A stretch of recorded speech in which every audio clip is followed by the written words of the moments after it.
دوستان و یاران همشگی را درود و سلام. امیدوارم که جور و صحتمند و سر حال باشین.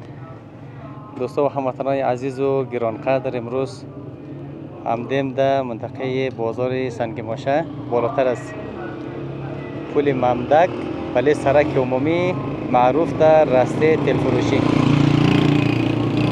نازنین ها امروز با چشم یک دکان پیدا کردیم بسیار در قیمت مناسب. یعنی می سرک عمومی است. نازنین های نمی خود سرک و چایش هم کاملا پخته است. پیش رو جای چایش هم پخته است.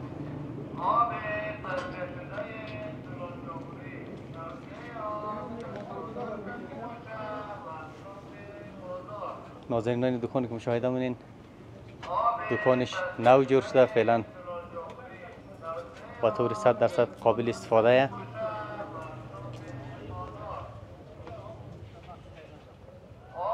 همچنان داخل دکان مشاهده مونین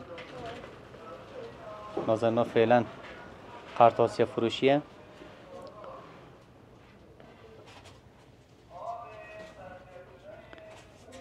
کف دکانم سیمرد شده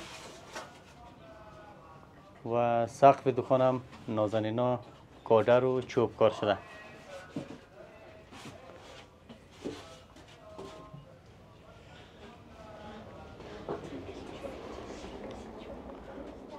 نازنین ها متراژ از دکان درازیش 6.5 متر، عرضش هم 3.5 متر همراه دیوارهای خمه.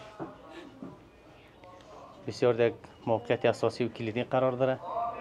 پیش رو شمنی که مشاهده مونین فروشگاه های موتوره.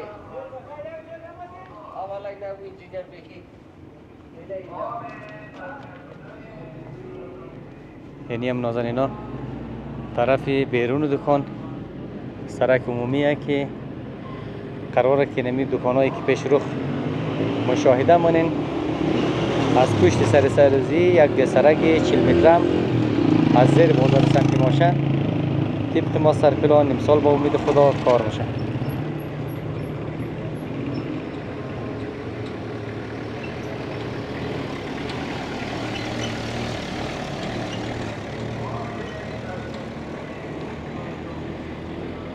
دوستان نازنین قیمتی از دکان را قیمت ابتداییش مالکش قیمت کردن فقط 12 لک افغانی با جرامت. همراهش جرامت هم داره.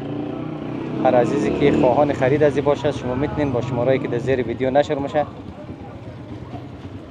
از طریق واتساپ و یا تماس مستقیم همراه دفتر جاغوری هاوس ارتباط بگیرین. یگانه دفتر و آدرس مطمئن در سطح ولسوالی جاغوری زیبا و ما به طور دایم پاسخگو به سوالات شما عزیزا هست.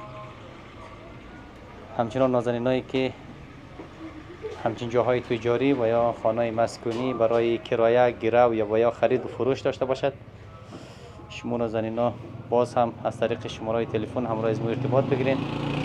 در خدمت شما نازنینا هستیم تا ویدیوی بعدی. خداوند یار و مددگار شما باشه.